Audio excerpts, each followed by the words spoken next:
Hey, and welcome back to the Narwhog! This week we're talking about a very inspirational figure in our IB Hall. His name is Richard the Fish. Ba-dum-ba-dum, ba-dum-ba-dum, ba-dum-ba-dum, ba-dum-ba-dum, ba-dum. The Narwhog! Here to help me talk about Richard the Fish is Miss Chastain, who keeps him in her office. Her office is something of a hub for the Hall. It's a place where both students and teachers go when they need to resolve technical issues, when they need to talk out their problems. It's like a combination between a counseling center and an administrative office. What makes Richard so special is his crooked spine. Richard has to struggle and work twice as hard as all the rest of the fish in the tank because of his disability. And yet, this doesn't keep him down. Now, in literature, if a character has a disability or is marked in some way, that either makes them very special and sets them aside for a special task, think Harry Potter with his scar, or a physical mark or physical deformity could show an internal mark or deformity. The classic example of this is Richard III from Shakespeare's play. He is a twisted and cruel king with a hunchback, and his twisted back really represents the twistedness of his soul, the way he's willing to destroy his family, his nephews, his brothers, all in his quest for power and control. A horse! A horse!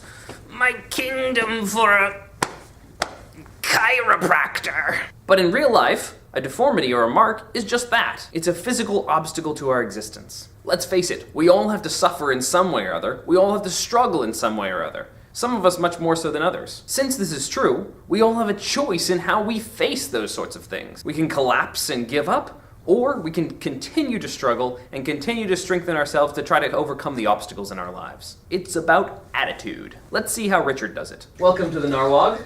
Glad to have you on. To be here. This is exciting. It is. And we're here today to talk about a very special fish who's been an inspiration to us all. So would you mind telling us a little bit about his history and who he is?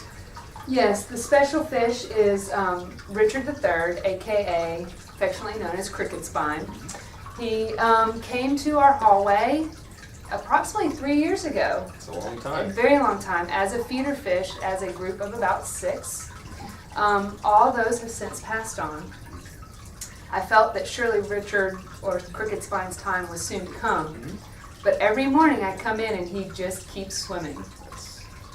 So now he has a new family and is the only one of the first original fish. That is a long time for a feeder fish, 3 years.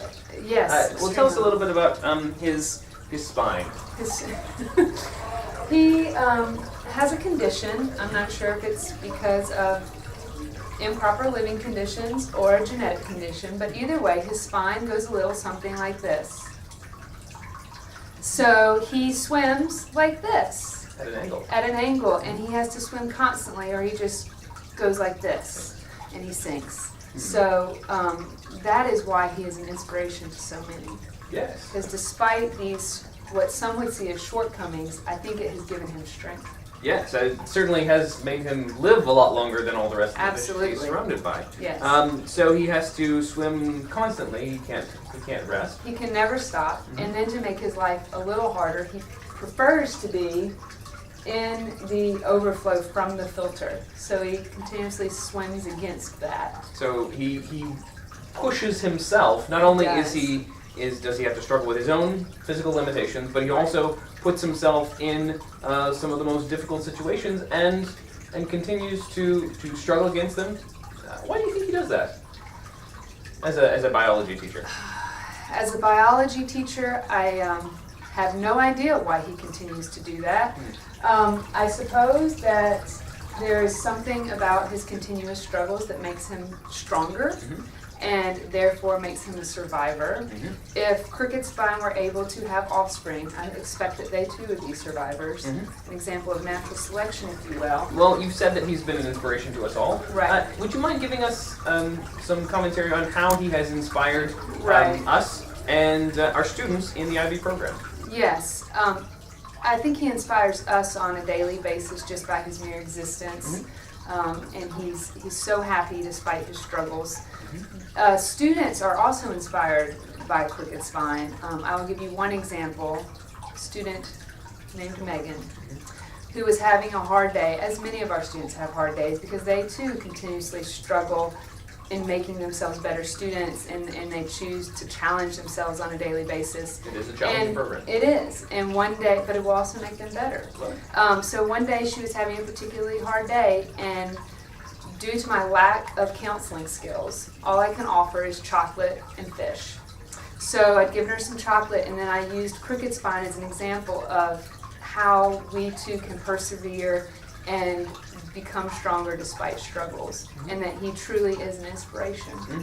Yes, yes. Well, I have frequently come to Miss Chastain's office for chocolate and fish with my own daily struggles of grading and Yes. overwhelming deadlines and things Yes. like that. But yes, I've often found our little fish to be quite an inspiration. Yes. Yes. Any other closing remarks for about Richard? Or? I'm so glad that he is getting the attention he deserves, because he really is a special, special fish. Heroes ought to be celebrated. Oh, he is. And He is a makes hero. my heart happy. Yes. Mine too. Yes. Mine too. Well, thank you very much. Thank you for joining us. Thank you. Thanks for watching. Click on the fish.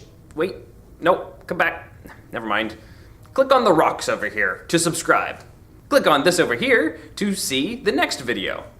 Or click on over here and you can watch the previous Narwhog.